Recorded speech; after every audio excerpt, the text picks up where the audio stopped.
Welcome back. Today we're going to do homework problems from 2.9, graphing quadratics in vertex form. This is the first of two forms that we're going to see in this unit. We're going to do numbers 3, 4, and 6 from the homework. And before we get into it, let's look at some notes. So when we're speaking about vertex form, we are talking about a quadratic function that comes to us looking like this. The generic format is x minus h squared plus k. Now, it could look like this. Here's one example. It could look like this. Another example. But in general, what the h and k are is that would be my h, which is the inside guy, and this guy here would be my k, which is the outside guy. And what they'll do for me is they will immediately tell me what my vertex is. That's why we call this vertex form, because you can stare at the equation and immediately tell what's the vertex. So the method we're going to use to find the vertex is this. We're going to always flip the inside guy and keep the outside. And here's what I mean. This is negative h. So you're going to flip whatever the sign of this guy is. That says minus h, but I'm going to be putting the positive version. And then we're going to keep the outside guy. So it says positive k, I'm going to leave it as positive k.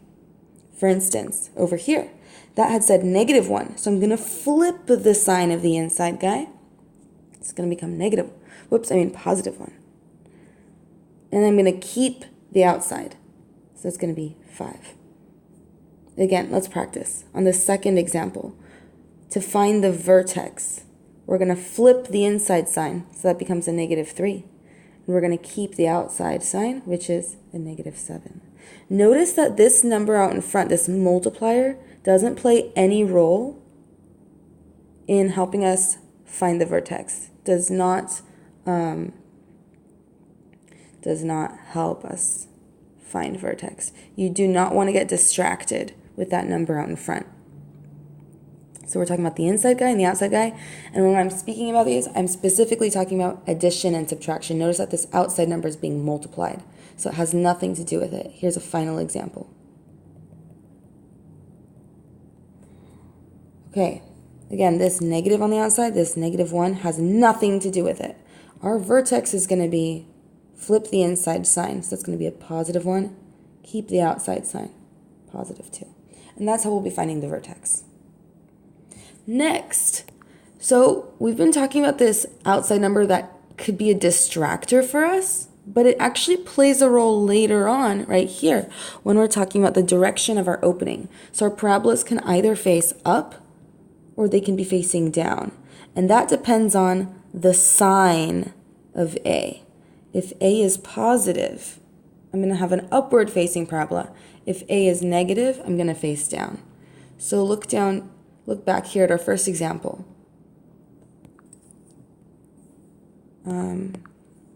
Actually, all three of them.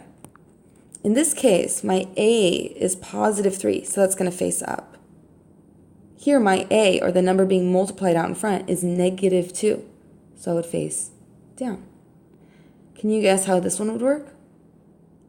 Well, it's a negative. We assume it's going to negative 1. That's a negative A. This will also face down. Okay, so that's how we'll determine the direction of our opening. Now, finally, almost second to last, okay, we need to find our y-intercept. Now, keep in mind, y-intercept is where you intercept or hit the y-axis. So it could be up here, could be down here, could be further. It could be even at the origin, but it has to be on the y-axis. Now, if I were to just put some random values to these points, this could be like 0, 4. This would be like 0, 0. Maybe this is 0, negative 1, 0, negative 7. It doesn't really matter. I'm making these up, right? But what does matter is that my x values in all cases are 0. Because if I want to be on my y-axis, I don't want to be to the left of it. I don't want to be to the right. My x value can't be negative, can't be positive. It's got to be right here. And then I can go up or down from there to be on my y-axis. So to find our y-intercept, we're going to set x equal to 0. Always, always, always. 0, comma. And then you're going to solve for y. and that's going to go right here. Now finally, our axis of symmetry. Our axis of symmetry is, let's say this is our parabola right here. It is the line that cuts our parabola directly in half. Here's another example. This is my axis of symmetry. And that line is always going to be going through my vertex. So the way that we describe this line, we need to write the equation of that line. It's going to be x equals, if this is the point h comma k, it's always going to be x equals h, the x value. If this was the point 2 comma 3, then my line would be defined as x equals the x value 2. And this just means I have a vertical line. That's what x equals. It means I have a vertical line going through x equals 2. So for our notes, we just really need to know these 4 things. How to find the vertex, flip the inside, keep the outside. How to know which way we're opening, if A is positive, up, if A is negative, down. How to find our y-intercept. We'll always set x equal to 0 and show our work.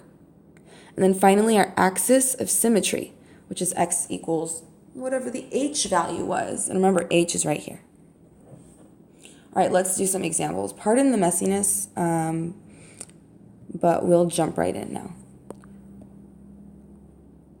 Okay, so problem number 3 gives us negative x minus 4 whole squared plus 3. Let's find our vertex. So remember, we're going to flip the inside number and keep the outside number. That's this guy. So I'm going to be not negative 4, but positive 4, because I flipped the sign in here. And then we're going to keep the outside number, so that's going to be positive 3. Simple, painless, cool. Next, we're going to find our y-intercept. Our y-intercept has to be somewhere along here, so we're going to set x equal to 0. Make a quick note again. Set x equal to 0. Now we're going to show our work on the side. Okay, so if I set x equal to 0, what I'm really finding is g of 0. This is my work for my y-intercept. And so I'm going to have negative. I'm going to plug in 0 for x. I'm setting x equal to 0. And now I'm just going to have to simplify. So work on the inside of the parentheses first. That's going to be negative 0 minus 4 gives me a negative 4. After I deal with the inside of the parentheses, remember it's parentheses, then exponent. We did this guy, now let's do our exponent. So I need to do negative 4 squared. Do not, caution, do not try and distribute that in. That's multiplication. That comes after we deal with our exponent. So we're going to do negative 4 times itself, which is positive 16.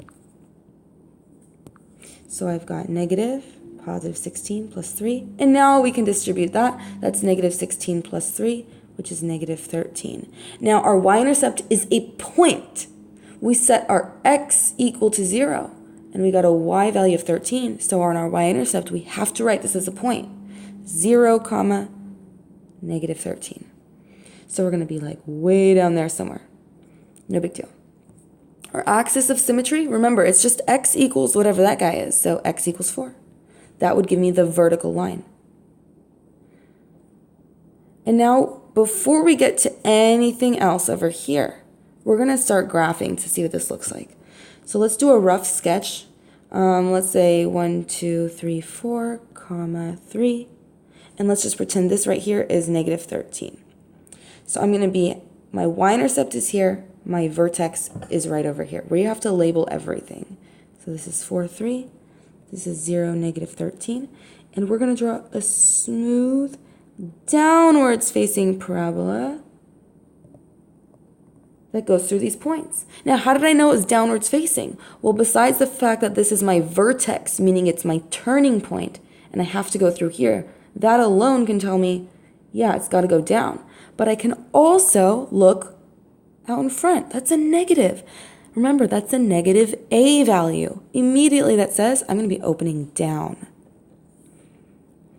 If I'm opening down, does that mean that I have a maximum point or that I have a minimum point? Well, if this is the highest that I go, that's my maximum. So downwards facing parabolas have maximums at the vertex. Finally, let's talk about our domain and range. So domain, we scan from left to right, all the x values that it takes. And notice these arrows at the bottom. That means that our graph is going forever in the left direction, to the left. It's going forever down, but it's also going forever to the left. This arrow also means I'm going forever to the right. So any x value will be covered eventually. If I wait long enough, this will go forever and eventually cover all those values. So my domain is negative infinity, infinity. So if domain is scanning left to right, and we can write a note to ourselves, that was scanning left to right, our range is going to have us scanning bottom to top. So let's have a look. We want to now see all the y values that this function will take. So let's see down here at the bottom. Does our graph go all the way down here for all these negative infinity y values? Well, since the arrow is pointing down in both directions, yeah, it does go all the way down. And it's going to take all these y values because my graph exists. My graph keeps existing. And my graph stops right around here. This is the highest y value that it can take. See, that's our maximum. So we'll interpret this from bottom to top. Now down here, my value is negative infinity. And the highest value that we can take goes all the way up until, careful, it's not 4, because 4 is right here. That's too high. You're looking at the wrong value. For range, we want our y value, because it's our height. So that would take me to 3. And we want to include it. Very good. We're done. Next problem. Okay, we can do this one much faster now. Let's find our vertex. We're going to flip the inside, keep the outside. So flip this number. That's going to make it a -2. That's our inside guy. And what's our outside guy? Well, it's not this one because that's our a value. The question we want is what is being added or subtracted at the end of this expression? There's nothing there. Now, if I said, well, what's the invisible number? You might say 1. But no. 1, if it was +1, you would actually see a 1 there. 3 plus 1, it matters. 1 can't be an invisible number when you're adding. You might be thinking of multiplication. That's the invisible number. But when we're adding, our invisible number is always going to be 0. This is +0. Because if I add 0, nothing's there. So anytime you have an invisible number, that is 0. Let's look at another quick example. So let's say x minus 3 squared, or y equals -2 x squared minus 5. So let's do the vertices of these guys really fast. Here I'm going to flip the inside number, so that's +3, and my outside number is missing 0. Here, I'm going to flip the inside number. Oh my god, we have a missing inside number. That's okay, it's 0. It's 0. And then we're going to keep the outside number, which is -5. So let's come back. So when there's no number there, it's going to be 0. Let's move forward. For our y-intercept, our process is always the same. Set x equal to 0, show your work, and solve for y. So I'm just going to write it like this, and I know I need to fill this guy in, because that's my x being set to 0. I need to find my y now. Let's do it on the side. Well, what's our y value when x is 0? We got to plug it in.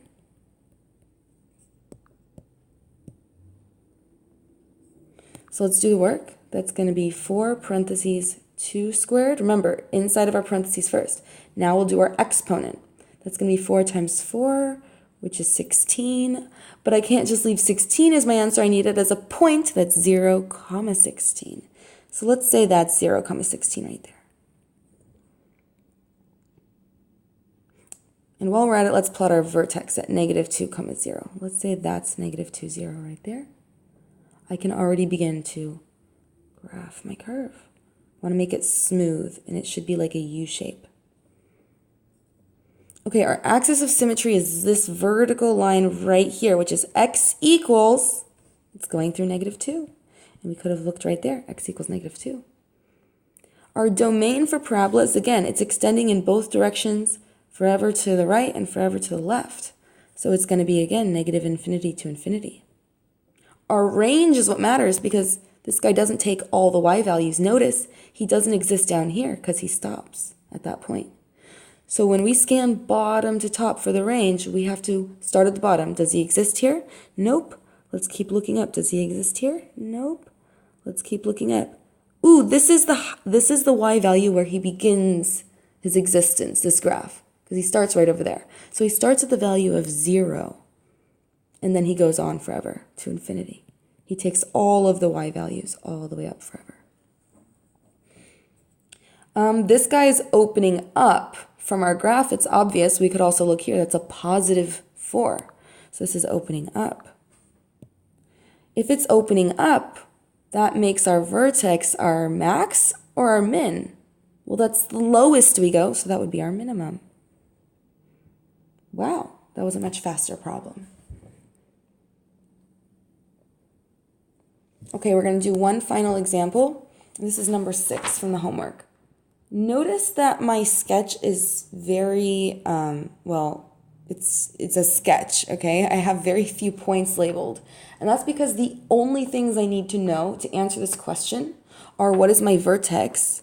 My vertex from number 6 is -1, 3. And then which direction am I facing? And clearly I'm facing down. And just based on these two pieces of information, my vertex and my direction, I can actually tell you which of these is the correct function for this graph. So let's have a look first here. Let's find the vertex of each. Before we even look at our graph, let's just find the vertex of each. So flip the inside number, that's a -1, keep the outside. We're going to flip the inside number, that's a -1, and we're going to keep the outside. Here, flip the inside number, so that becomes a +1, and then keep the outside. And then here, flip the inside number again, which makes it a +1, and we're going to keep the outside. So right now, we can eliminate 2 out of these 4 based on the vertex alone. Our vertex is -1, 3. So that makes these qualify, and that means these are out. Because those guys' vertex was over here. +1, 3. That's not what I want. Next, we're going to use, so we've finished using the vertex, now we're going to use the direction. This guy's facing down, so that means that that A value in front, this guy right here, has to be negative. Well, this A value is +2, so that's an upwards facing parabola. It's got the right vertex, don't get me wrong, but it's facing up like this. That's the wrong graph. We need the one that has a negative in front, and that would make this our answer. B is the correct choice. So notice how we are going to use process of elimination to very speedily find our answer based on the vertex and the direction. Thanks for checking out the video. I hope this helped. I'll see you next time.